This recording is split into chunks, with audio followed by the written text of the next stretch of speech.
لله رب العالمين وبه نستعين على أمور الدنيا والدين والصلاة والسلام على أشرف الأنبياء والمرسلين سيدنا وحبيبنا محمد وعلى آله وصحبه أجمعين. قال المصنف الإمام الحبيب عبد الله بن علوي الحداد رحمه الله نفعنا بعلومه في الدارين آمين. ينبغي أن توقد لك سراجا من العلم النافع والعمل الصالح تستضيء به في ليل ظلمات الدنيا حتى يطلع عليك فجر الموت أو شمس الساعة. فإنك إن بقيت في ليلها بلا سراج تنتظر طلوع هذا الفجر أو سطوع هذه الشمس حق عليك قول الله تعالى ومن كان في هذه أعمى فهو في الآخرة أعمى وأضل سبيلا. Yang bagi sayogianya semestinya bahwa engkau nyalakan bagi engkau pelita lampu daripada ilmu yang bermanfaat dan amal saleh yang engkau terang dengannya itu pelita pada malam kegelapan dunia sehingga terbit atas engkau oleh fajar kematian atau matahari kiamat.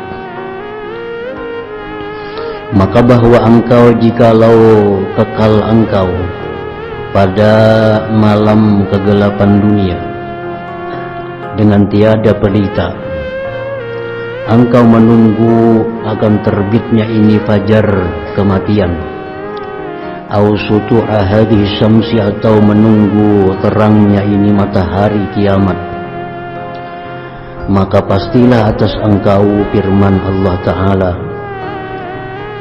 barang siapa dalam dunia ini buta, maka dia di akhirat pun buta dan lebih sesat sabila jalan. Dalam hikmah yang ke-69 ini musannif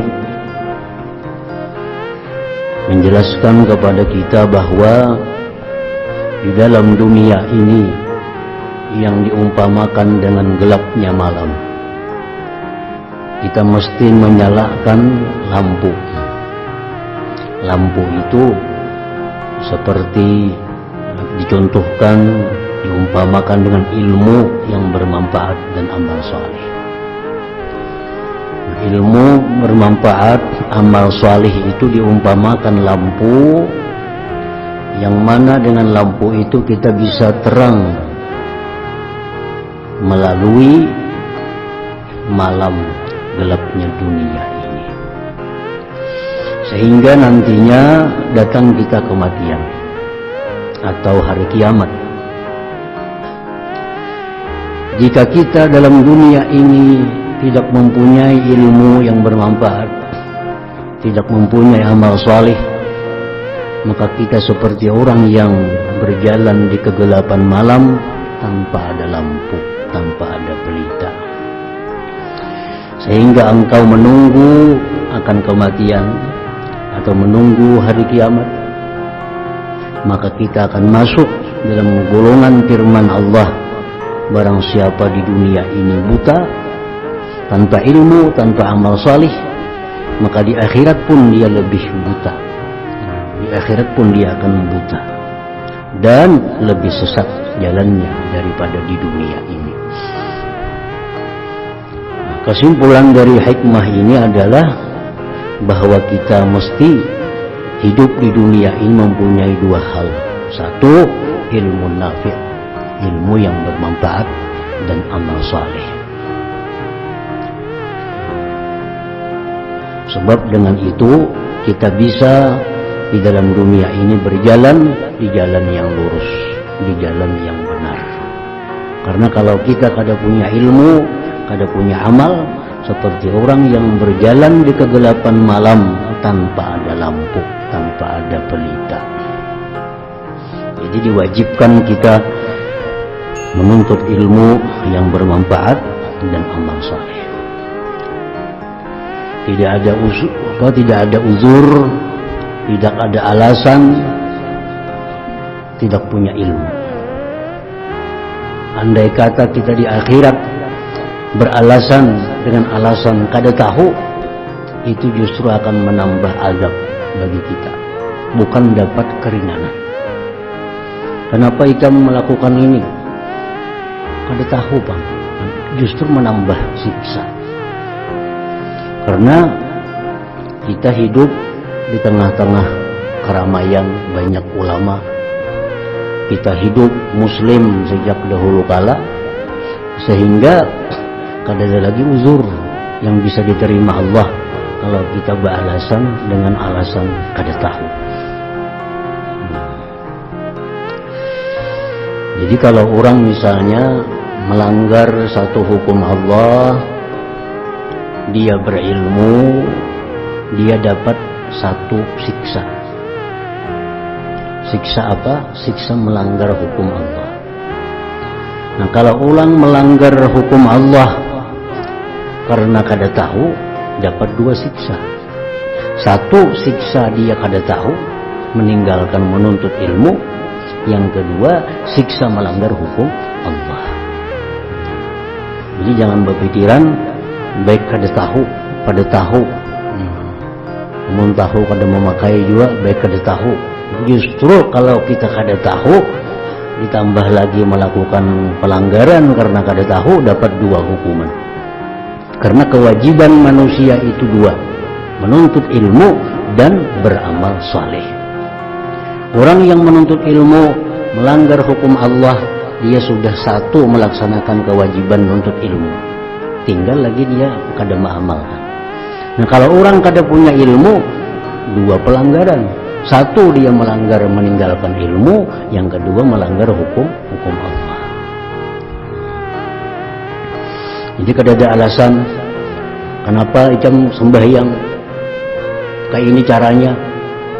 Kada tahu, Pak. Kada ada alasan. Kada ada alasan. Bahkan menambah hukuman. Lain halnya kita mu'allaf. Kita mu'allaf, orang hanya masuk Islam. Orang hanya masuk Islam, banyaknya melanggar hukum Allah karena hanya masuk Islam. Belum banyak lagi pengetahuan tentang ilmu. Nah, ininya mati dihisap oleh Allah. Kenapa kada tahu? Orang hanya masuk Islam. Nah, ini dibenarkan. Nah, ini dibenarkan oleh Allah. Jadi itu uzur yang bermanfaat. Uzurnya diterima oleh Allah. Yang kedua, uzur yang bermanfaat itu uzur orang-orang yang hidup turun-temurun di hutan. Nah, orang yang hidupnya turun-temurun di hutan belantara, banyak kada mengenal hukum Allah. Di situ kada ada ulama, kada ada dai. Nah, dia banyak kada tahu hukum Allah, melanggar hukum Allah dengan alasan kada tahu, itu diterima oleh Allah. Jadi artinya kalau kita hidup di keramaian, hidup seperti kita, kepada kita kada tahu, nah itu memberatkan hukuman kita. Nah, karena kita hidup sudah Islam sejak dahulu kala, ditambah lagi kita hidup di tengah-tengah banyaknya orang-orang yang berilmu. Jadi wajib mutlak kita menuntut ilmu agama itu. Jadi ilmu agama yang dituntut itu yang utama, ilmu agama yang berkaitan dengan fardu ain. Ini mau kada mau mesti dituntut ilmu yang berhubungan dengan i'tikad, tauhid, ilmu yang berhubungan dengan amal ibadah sehari-hari, wudu, sembahyang, menghilangkan najis, mesti tahu. Kada ada alasan untuk kada tahu. Nah, kayak apa sembahyang, Kalau terjadi ini kayak apa caranya? Sembahyang kita ragu-ragu 3 atau 4, nah kayak apa ilmunya mesti tahu. Kalau kita mau ikut imam, tahu-tahu imam tak kali 5 rakaat, kita di belakang kayak apa caranya? Apakah umpat naik 5 atau kayak apa? Mesti tahu. Nah, apabila kada tahu, kita justru mendapatkan celaan dari Allah. Karena hidup di tengah-tengah orang banyak berilmu di kampung kita ini. Semua itu hidup di tengah orang berilmu. Mesti bertakun. Nah, mesti kita bertakun. Kayak apa hukumnya sembahyang berjamaah kalau kayak ini terjadi? Kan banyak yang bingung. Imam misalnya 5 rakaat, di belakangnya macam-macam, ada yang berdiri, ada yang berduduk. Nah, karena kada tahu apa yang mesti dilakukan. Padahal itu ilmu yang wajib diketahui. Ini urusan ibadah fardu. Imam ketika tasahud awal, imam 2 rakaat, Allahu Akbar naik. Di belakangmu camu, ada yang berdiri, ada yang tetap tasahud awal. Kenapa? Karena kada tahu apa yang mesti dilakukan kalau imam lupa tasahud awal. Imam ketinggal kunut, Allahu Akbar sujud. Maksudnya kunut nih. Nah, di belakang macam-macam, ada yang umpar sujud, ada yang bakunut surangan, macam-macam. Nah, itu ilmu yang wajib diketahui. Karena itu ibadah kita sehari-hari. Ini mesti bujur-bujur tahu. Supaya sembahyang kita itu mempunyai lampu, mempunyai ilmu pengetahuan. Nah, orang yang dalam dunia ini kada punya ilmu, kada punya amal saleh, otomatis di akhirat pun dia akan kesulitan. Mana menuju jalan yang bujur, mana jalan yang ke neraka. Itu pun dia buta. Wa adallu sabila, dan lebih sesat lagi jalannya di akhirat itu.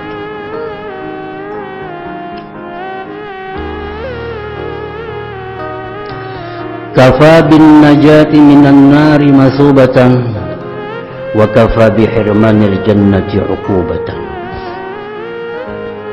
Cukuplah dengan selamat daripada neraka sebagai ganjaran atau balasan.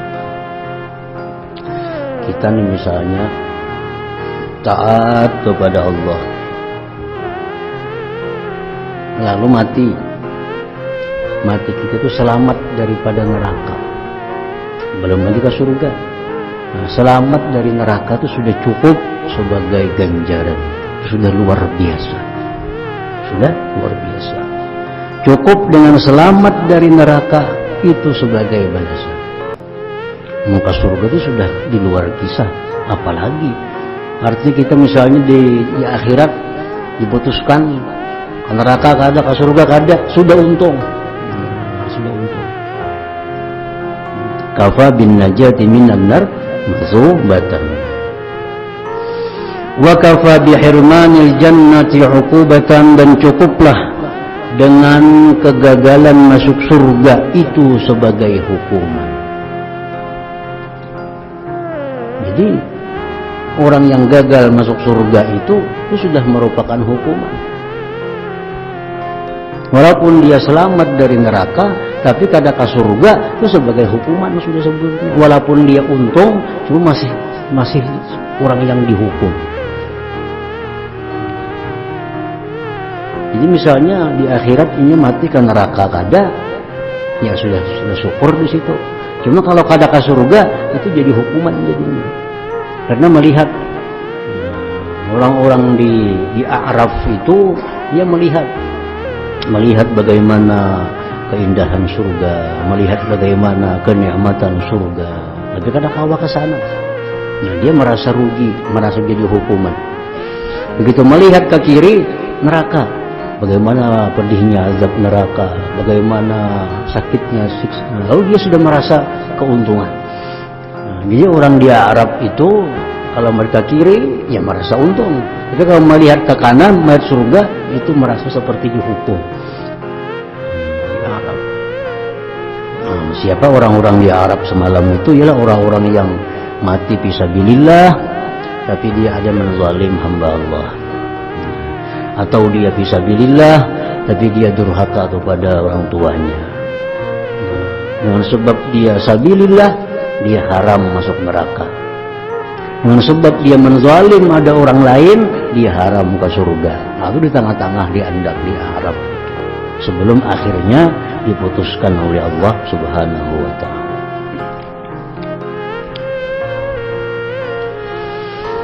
Al-alamu bi asrihi mutalashin wa huwa fil haqiqati la syai'a. Alam ini, alam semesta ini dengan keseluruhannya mutalashin, binasa, hancur. Wa huwa fil haqiqah, dan itu alam sebenarnya memang la syai'a, tidak ada sesuatu. Alam memang sebenarnya ada, cuma diadakan oleh Allah. Nah, sesuatu yang diadakan oleh Allah ngarannya muhdas, ngarannya baharu. Setiap yang baharu itu pasti akan kembali kepada asalnya, yaitu tiada. Kembali kepada asalnya tiada. Langit, bumi, gunung, termasuk manusia. Ini muhdas baharu. Karena semuaan itu habis. Hanya Allah yang maha ada. Di situ Allah berfirman, nah sekarang biar Tuhan siapa yang sebenarnya menjadi raja itu. Sudah habis semua alam semesta, tidak ada apa-apa lagi. Malaikat semuaan sudah matian, termasuk Israel pun sudah mati. Sehingga Allah berfirman, nah, siapa sebenarnya pemilik kerajaan itu? Lillahil wahidil qahhar, hanya milik Allah yang maha esa, yang maha memaksa. Di alam ini seluruhnya binasa, memang pada hakikatnya berasal dari tiada sesuatu. Lalu diadakan oleh Allah dan dikembalikan kepada tiada.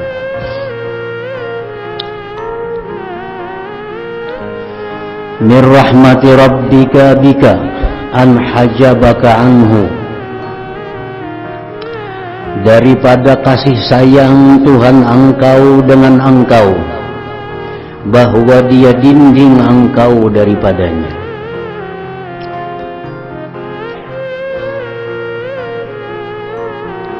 Jadi termasuk daripada rahmat Allah dengan kita, bahwa kita ini didinding Allah daripada menyaksikan Allah di alam dunia. Allah itu maha suci daripada terdinding, karena Allah itu maha besar. Tidak ada yang lebih besar daripada Allah. Maka mustahil kalau ada sesuatu yang bisa mendinding Allah. Dinding itu biasa kan lebih besar daripada yang didindingi. Amunnya gana yang didindingi karena dinding ngarannya. Nah, biasa dinding itu lebih besar daripada yang didindingi. Jadi lindung jadinya, udah kelihatan. Nah, Allah itu maha besar. Tidak ada satupun yang bisa mendindingi Allah. Nah, dinding itu letaknya pada mata kita. Pada mata. Allah ciptakan dinding itu di mata kita. Di mata kita. Jadi dinding itu andaknya bukan di pihak Allah. Dinding itu andaknya di pihak kita. Kalau Allah kada kau di dinding. Allah kada kau di dinding. Dinding itu pasti andaknya di pihak kita. Matahari mengeluarkan cahaya siang. Kada ada yang bisa mendindingi matahari. Kecuali kita menutup mata. Nah, hanya ke dinding matahari daripada kita. Nah, Allah pun demikian, lebih daripada matahari. Matahari ciptaan Allah, pencipta lebih daripada matahari. Allah maha suci daripada didinding oleh sesuatu. Cuma Allah jadikan pendinding itu pada diri kita, sehingga kita kada bisa menyaksikan Allah. Dan itu rahmat Allah bagi kita. Rahmat Allah. Dalam Al-Quran Allah berfirman, "Falamma tajalla rabbuhu lil jabal ja'alahu dakka wa kharra Musa sa'iqa." Manakala Allah bernampak Menurut ahli tafsir berupa cahaya Allah. Cahaya belum Allah. Cahaya Allah itu muncul sebesar separuh anmulah. Kayak ini separuh anmulah nih, setengah ujung jari. Muncul cahaya Allah, maka gunung itu menjadi luluh lantak. Gunung hancur. Dan Nabi Musa pun tersungkur pingsan. Nah, coba kalau kita manusia, kalau Allah kada jadikan dinding pada mata kita untuk menyaksikan Allah, kita akan hancur. Karena manusia ini lebih lemah daripada gunung. Gunung yang mana Allah bertajalli kepadanya hancur. Musa yang hanya melihat kejadian itu pingsan tersungkur. Jadi itu rahmat Allah. Rahmat Allah kepada kita, bahwa kita ini dijadikan Allah satu pendinding ada, sehingga kita kada bisa langsung di alam dunia ini menyaksikan Allah Subhanahu wa ta'ala. Nah, lain halnya di surga kayaknya. Nah, di surga sudah berubah bentuk manusia ini. Sudah diberikan Allah kekuatan dalam surga itu untuk bisa langsung menyaksikan zat Allah Subhanahu wa ta'ala. Itu sudah di surga, sudah dicabut hijab pada mata kita. Nah, kita bisa langsung melihat Allah. Itu di surga kejadian. Al-ifratu fil amri ayatun 'alal masiri fihi ila tafrid. Bermula melampau batas pada perkara, tanda atas jadilah pada perkara itu kepada kurang biris.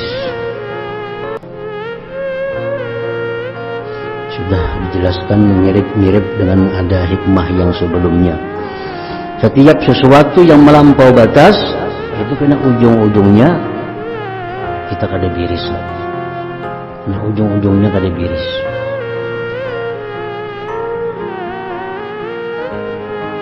Ahabbul amal ilallah adwamuha wa in qalla. Paling disukai Allah amalan kita itu yang mudawamah sekalipun sedikit. Nah, itu Allah paling suka amalan itu dari kita yang terus menerus walaupun sedikit. Nah, kita bisa berzikir 1000, sedikit 1000 itu, tapi hari-hari 1000 la ilaha illallah 1000. Allah lebih suka itu daripada kita berzikir 10.000 sehari, tapi seminggu aja itu kada berzikir lagi.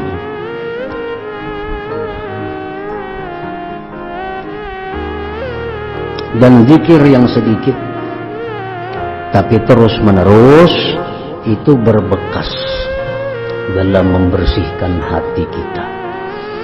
Nah, berbekas dalam membersihkan hati kita daripada kita berzikir 10.000 itu kita perai, 10.000 perai. Nah, itu kada berbekas dalam hati kita. Jadi faedah-faedah zikir itu untuk membersihkan hati, faedah zikir untuk mengundang sifat-sifat terpuji kada dapat, karena zikirnya kada berbekas. Tapi kalau 1000 sehari, 1000 sehari, nah itu berbekas. Yang kayak banyu segayung, di sini batu, rak segayung tumpah ke batu, kada apa-apa batu itunya. Tapi kalau segayung diulah tunggal titikan, tapi tiap hari. Ini batu sehari tek kalau bampihan sebulannya habis segayung tadi kan babakas tuh batu itu. Sedikit saja cuma terus menerus bebekas. Batu itu ada bekas gugurnya banyu kelihatan. Kalau kita ruak segayung ke batu kada ada apa-apanya. Nah, itulah amaliyah kita yang kada terus menerus macam itu. Kada ada manfaatnya. 1000, 10.000 sekali berzikir, 10.000 berzikir. Tapi ingat situ aja. Karena malam Jumat hanya harap uang 10.000 seminggu sekali. Lebih baik kita 1000 aja sehari, seminggu biar 7.000 jadinya. Lebih baik daripada seminggu sekali 10.000. Nah itu lebih disukai oleh Allah, karena lebih cepat dalam hal ta'asur atau taksir, memberi bekas dalam hati. Amalan apapun, makin memang kayak obat makin berbahaya lagi. Sakutak obat rak sekali minum bermatian kita. Ya mau tunggu bigian sebiji isop sebiji, nah bermanfaat dalam kesehatan kita. Nah sama amalan pun demikian.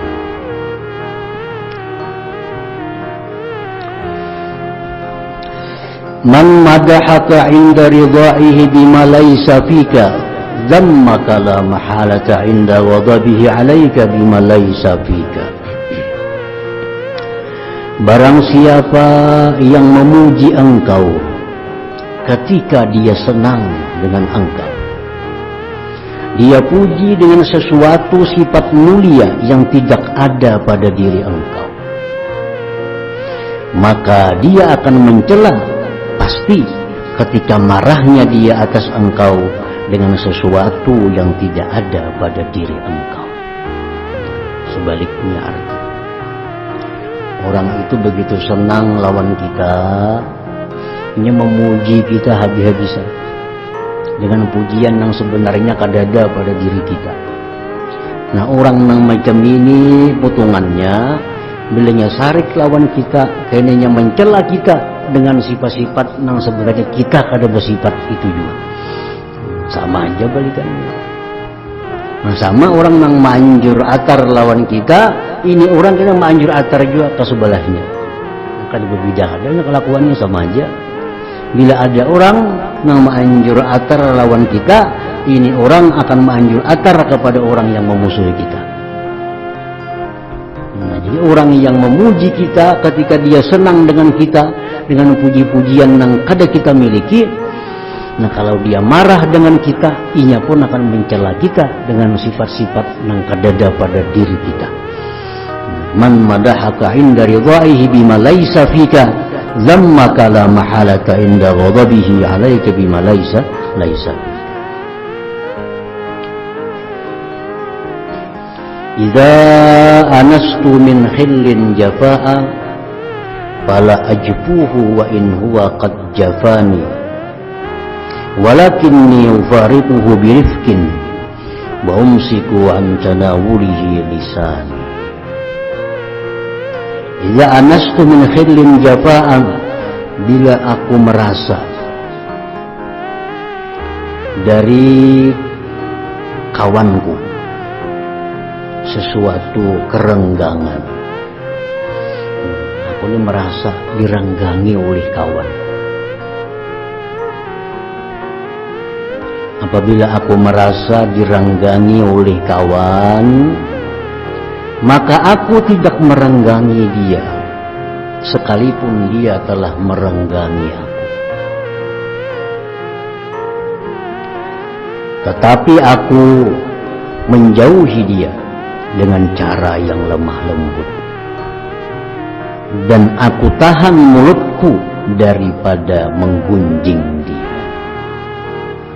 Ini kelakuan orang-orang yang mulia, akhlakul kurama, akhlak orang yang mulia seperti itu. Bila merasa kawannya itu menjauhinya, inya kada menjauhinya, tetapi secara perlahan dia jauhi dan dia tahan lisannya daripada menggunjing dia.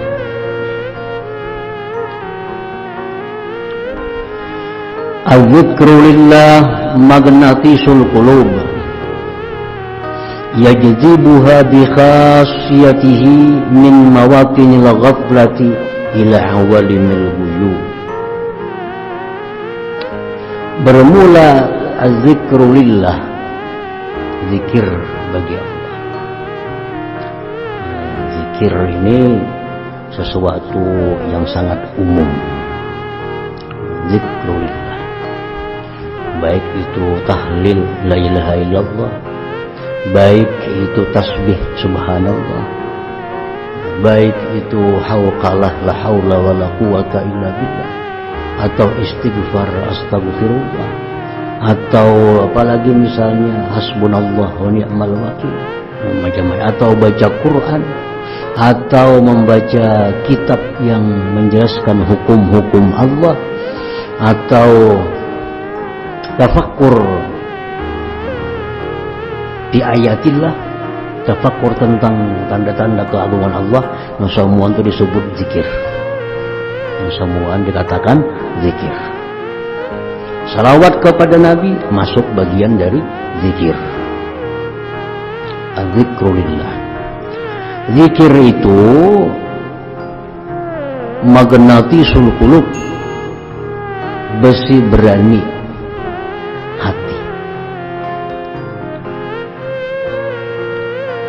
Dengan kekhususan zikir itu menarik dia zikir akan hati, dengan kekhususan zikir daripada tempat-tempat lalai kepada alam gaib, alam yang tidak bisa dipandang oleh panca indera manusia. Jadi artinya ucapan kita misalnya Allah, Allah atau la ilaha itu laksana wasi berani diandak ke dalam hati. Lalu ini menariki apa-apa nang kada bagus di dalam hati. Nah, ini zikir seperti itu. Di dalam hati kita ada sifat-sifat nang kada bagus. Nah, ini ada zikir. Ini menariki. Kan wasi berani macam itu. Masih berani jam itu. Misalnya ada sesuatu di wadah kita mesti ditarik, ya paling nyaman pakai wasi berani. Nah, ini meloncatan, namanya ditariknya itu ke bertikap ke wasi berani tadi. Itulah khasiatnya zikir. Menarik dia akan hati dengan khasiatnya zikir dari tempat-tempat yang lalai kepada awalimil guyub. Jadi fungsi zikir ini ada dua. Fungsi zikir ini satu, membersihkan hati. Nah, yang kedua, zikir ini memperhiasi hati. Paling-paling beda zikirnya. Paling-paling beda zikirnya. Misal zikir untuk membersihkan hati, ya istighfar misalnya. Astagfirullahaladzim. Itu zikir untuk membersihkan misalnya. Sedangkan zikir untuk misalnya memperhiasi hati bisa tahlil la ilaha illallah atau salawat kepada Nabi. Jadi zikir itu khasiatnya membersihkan sesuatu yang sifatnya lalai daripada hati, dan zikir itu bisa membawa seseorang kepada alam gaib. Membawa ke alam gaib itu apa? Misalnya dengan zikir itu dia dibukakan Allah bisa melihat rupa-rupa malaikat umpamanya. Nah, malaikat itu termasuk bagian dari alam gaib.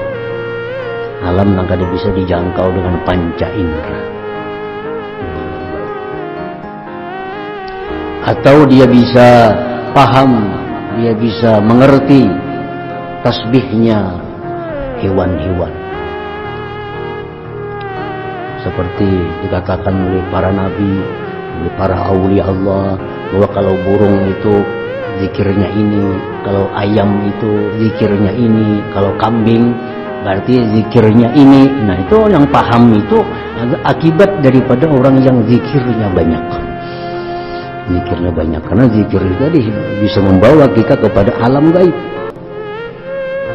Wa ya'lamu ma fil qubur, dan tahu apa yang dalam kubur. Nah, dalam kubur termasuk alam gaib. Ada kalau dilihat, didengar dengan panca indera.